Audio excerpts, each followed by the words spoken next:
আমার এই ভাইজিটারে এতিম করছে আমার ভাইজিটা যায় ফিরাইয়ে দিকে আয় আমার মাইয়ে আমার মাইয়ে ডাকিনি আর আমার স্বামীর ফেরত দেয় নাই মামুন আমার বাসাতেই ডাকিনেছে আমার স্বামীর বাসাতেই ডাকিনোর পর আর আমার স্বামী আয় নাই আবার আবার 10টা বাজে আইছে রমজান বাসায় আছে আমি কইছি আপনি ডাকিনেছেন এখন বাসায় তো আয় না আপনি জানেন আপনি গেছে কই কয় রমজানের বাড়াই দিছি কথা কই আবার 9টা বাজে রাত্র আইছে সারা দিনও আয় নাই 9টা বাজে আবার আইছি কে রমজান বাসায় আছে আর আমার বাবাও মিসিং আমার বাবা আজকে ওই 27 তারিখ সকাল 8টার সময় 50 টাকা নিয়ে ঘর থেকে বের হয়েছে বেরোয় হয়েছে চার দোকান আছে ওই জায়গায় 15 টাকার চা খাইছে 35 টাকা নিয়ে উনি নিখোঁজ বিগত আগে মামুনার রমজান এই মামুনার সুমন আমার বাবার 1 কেজি গাঁজা দিয়ে ধরাইতেছে কারণ আমার বাবা ওদের ধরাইতেছে ওরা গাঁজা বেচে এই কারণে আব্বু জানে এই কারণে আব্বুরে ধরাইতেছে যেভাবে মারছে এরকম মানুষরে মারে না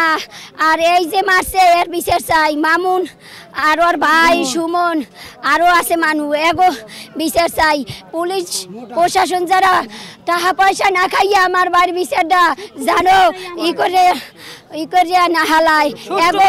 উদ্দেশ্য রমজানে যারা হত্যা করছে তাদের দৃষ্টান্তমূলক শাস্তি চাই আর আজকে যারা হত্যা করছে তারা নেশার সাথে জড়িত আমাদের অত্র এলাকায় আজকে যারা মারা গেছে ভবিষ্যতে কারো মায়ের সন্তান কারো বাবা কারো স্বামী জানি না হারা হয় এই জন্য আমাদের মানববন্ধন ভবিষ্যতে এই ধরনের কোনো দৃষ্টান্তমূলক এদের শাস্তি চাই আমরা রমজান আমাদের প্রতিবেশী ছেলে এবং রমজান হত্যার আমরা বিচার চাই রমজান হত্যার হওয়ার আগে কিছুদিন আগে এই খুনি মামুন রমজান রে হুমকি দিয়েছে মামুন এরে দিয়া অনেক কুকাম করাইতে চেষ্টা করছে চুরি হইতে ডাহাতি হইতে চেষ্টা করছে মাদক পাচার করা হইতে চেষ্টা করছে এই পোলা রাজি হয় না জানে বিদায় ফেলাস করছে বিদায় আরে মারি হেলাইছে আরে মারা হয়েছে আর আজকে আমরা তাদের বিচার চাই এবং আমিও সাক্ষী এবং আমি তার দ্বিতীয় স্ত্রী তার সাথে আমার কোনো সম্পর্ক নাই এটা জানার পরে আমি তার ডিভোর্স দিছি আর এই ঘটনাস্থলে আমি জানছি দেখে আমার 3 দিন থেকে সে আমার পুরো হুমকি দিয়েছে এলাকাবাসী জানে আমার খুন করার হুমকি দিয়েছে আমার যে কোনো সময় আমার লাশ পড়িয়ে যাইবে ওর লাশ পাওয়া গেছে তোর লাশ পাওয়া যাইবে না এভাবে তারা 3 ভাই আমাকে হুমকি দিয়েছে আজকে দাঁড়াইছি আমার রমজান হত্যার বিচার চাই ন্যায্য বিচার চাই আমরা একতাবদ্ধ একটি মাদক মুক্ত কারণ আমাদের পলাশপুর হচ্ছে বিভিন্ন ধরনের গুচ্ছ গ্রাম আছে যেমন 1 নম্বর থেকে আমাদের 6 নম্বর আছে এবং 7, 8 সব এই প্রত্যেকটা নাম্বারে এইখানে সচেতন নাগরিক নিয়ে একতা হয়ে একটি কমিটি গঠন করে যদি এই কার্যক্রম সবসময় চালায় রাখি ইনশাল্লাহ আশা করি এই ধরনের কার্যক্রম আমরা সফলতা অর্জন করতে পারবো। অজ্ঞাত লাশ পাওয়া যায় অজ্ঞাত লাশ পাওয়া গেলে পরবর্তীতে এলাকার সকলে সহযোগিতা করে পুলিশকে সহযোগিতা করার পরে পুলিশ এসে লাশটা নিয়ে যায় লাশটা নিয়ে গেলে পরবর্তীতে মেডিকেলে গিয়ে লাশের পরিবার এবং এলাকার কয়েকজন মিলে শনাক্ত করে যে এটা মৃত রমজানের লাশ। তো এখানে বিষয়টা হচ্ছে এটা একটা পরিকল্পিত হত্যা এবং নৃশংসভাবে এই ছেলেটাকে হত্যা করা হয়েছে। খুবই দরিদ্র পরিবারের একটা ছেলে, পেশায় ছিল একজন রিক্সা চালক। পূর্ব পরিকল্পিতভাবে নৃশংসভাবে ছেলেটাকে হত্যা করে পচা ডোবার ভিতরে ফেলে রাখা হয়েছে। এখন আমরা যারা সাধারণ মানুষ আছি এই এলাকার আমরা আমাদের যার যার অবস্থান থেকে জোর দাবি জানাচ্ছি এই হত্যাকাণ্ডের সুষ্ঠু তদন্ত করে অতি দ্রুত যারা দোষী তাদেরকে ফাঁসি দেওয়ার জন্য আমার কোপ দিয়েছে দেওয়ার পরে আমি আর কোনো কথা আমি পুলিশের দ্বারা গেছি পুলিশের দ্বারা আমি আশ্রয় চাইছি পুলিশকে সেটা ব্যাপারটা দেখবো না আমরা দেওয়ার পরে আমি এইভাবে রয়েছি পরে সুমন আমারে একাধিকবার ফোন দিয়েছে ফোন দিয়ে কথা তুই মামলা উড়বি তুই কি মামলা উড়বি না তোর লাগে অন্য কিছু বোঝা লাগবে আমি কিছু না আমার লাগে অন্য কিছু বোঝা না আমি মামলা উড়ে গেলাম পরে আমি মামলা 3-4 দিন পর উড়ে নিয়ে পরে আমার শাশুড়ি যেয়ে ধরছে আমার শাশুড়ি আমার বুঝিয়ে টুঝিয়ে করার পরে আমি মামলা ফোন দিচ্ছি তার কথা যে স্যার ওইটা ওইভাবে থাক আমি মীমাংসা হওয়ার পরে আমি আপনাকে ফোন দিলে আপনারা মামলা কাউটা ডিসমিস করে লেগেন এই বোঝা গেছে। পরের দিন কে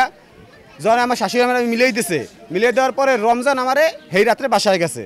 রমজান বাসায় যাই আমার পাও পেঁচাই ধরছে কাকা আপনি বুঝি রাস্তায় বাইরেন আমি কি কে কয় আপনারা কিন্তু মারিয়ে লাইবে কেটা মারিয়ে লাইবে কয় বাবা আমি নাম কমু না যদি আমি নাম কই তাহলে আমার সমস্যা হইবে। পরে আমি এই কথা করার পর আমি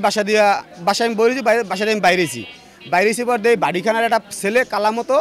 নাম কালু, ওই কালু আর ওর লাগে আরও 3 জন, ওই 3 জন আর আমি চিনি না। ওই 3 জনে 4 জনে মিললে আমার পিছনে পিছনে পিছনে আমি কই যাই না যাই আমার উপর ফলো করতে আছে। এর ভিতরে এতটুকু একটা বাচ্চা, ওই বাচ্চাটা কইতেছে অগলাকার দাও আছে, আপনি ওই জায়গায় যাইয়েন না, আপনারা কোফাইবে। অগো চেনো, অগো নাম জানো, কয় নাম জানি না, চিনিও না। এই কথা কওয়ার পরে আমি বাসায় ঢুকে গেছি। বাসায় ঢুকে যাওয়ার পরে আমি ঘন্টা আধারে পরে আবার বাইরে এসেছি। বাইরে পর দেখছি ওরা আমার বাসার সামনে রাস্তার উপর বইয়ে রয়েছে। অগো দেখে আমি আইয়া দোকানে আইয়া চা খাইয়ে আমি আবার বাসায় গেছি। গিয়া বাসায় যাওয়ার পরে রাত্র 10:30টার সময় আমার বউ আমার কইতেছে, কয় তুমি রাস্তায় যাইও না, রাস্তা অবশ্যই বেশি ভালো না দেখি না, আর মনটাও ভালো লাগে না, তুমি আর রাস্তায় যাইও না। এর পরের দিনকে শুনি রমজান নিখোঁজ। এই রমজান আমার এই কথা করার পরেই রমজান নিখোঁজ। ভাত খাই মিনিমাম 3:30টার মতো বাজে। তা ভাত খাওয়ার পর আমি গ্যাস পাইতেছি, মানে গন্ধটা আসে কোথা থেকে। এই কদিন ঘরে কাজ করি, 5-6 দিন ধরে গন্ধ পাই না, আজকে গন্ধ পাইতেছি। আমার শ্বশুরে বলতেছি, আব্বা দেখেন তো আপনি গন্ধটা আসে কোথা থেকে। তা সে তখন ঘরের ভিতরে ওই আমি মাটি ফেলাইতেছি, তো সে মাটিগুলো ঠিক করতে আসে। ঠিক করতে করতে সে নাকি পিছনে, তার মুখ থেকে যেটা শুনছি, সে পিছনে জানলার দিকে হঠাৎ করে চোখ পড়ছে, যেই ডোবায় ফেলাইছে চোখ পড়ছে পর সে উঠে চিক করতেছে যে আমার ধর, আমি ডরাইছি। আমি বললাম কি হয়েছে, কি সমস্যা কি আপনার, আপনি কি ডরাইছেন? আমি কইতে পারি তোরা পিছনে যাই দেখ। সে যখন বলছে তখন আমার ওয়াইফে সে পিছনে গেছে। তারপরে সে যাইয়ে দেখছে যে লাশ, ওই দেখে আমরা বলছে পরে আমি মনে করেন আমাদের এলাকার সব লোকজন যেভাবে চিকনি মিকনি বাইর করছি সব জড়ো হয়ে গেছে। অনেকের বলতেছি পুলিশ ফোন দে, পুলিশ এসে আগে। এই পর্যন্ত আমি জানি।